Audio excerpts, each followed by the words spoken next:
ჩემს შვილს ძალიან უჭირს სიარული და დადის კალიას. მე თვითონ მიჭირს მართალია სიარული. 20 მციმე არითმია მაქვს და მძიმე ფორმა მაქვს ძალიან. მაგრამ რა ვქნა? მარტო არ შემიძლია სამამძღოს უნდა ამას ვინ მოულის. ამას ვერავინ ვერ მოულის ჩემს მეტი.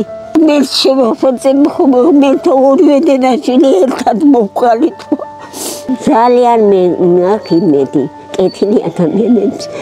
მოსისხლე მტრებსაც კი არ ვუსურვებდით ასეთ გაწამებულ სიცოცხლეს. 85 წლის მიწამდე მოკუზული მოხუცი დედა, რომელიც მზადაა 1000 ჯერ მოკვდეს, მაგრამ არასოდეს არ მიატოვებს თავის 60 წლის ძიმი ავადმყოფ ვარს, რომელსაც აქვს დიაბეტი და დაზიანებული აქვს თავის ტვინი. საცოდავები, საშინელ სიღატაკეში ცხოვრობენ და ჩვენ გარდა არ ამიხავთ დამხმარე ამ გაჭირვებულ კეთილ ადამიანებს. მეგობრებო, ფრიდოს არ აქვს წამლები და თუ მედიკამენტებს არ მიიღებს, კომაში ჩავარდება. სასწრაფოდ ესაჭიროება დახმარება.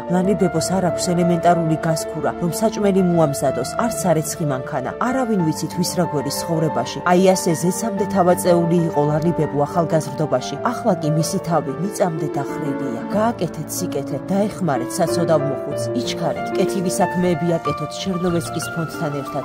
გადარიცხეთ ნებისმიერი თანხა ჩერნოვეცკის ფონდის ოფიციალური საიტის მეშვეობით.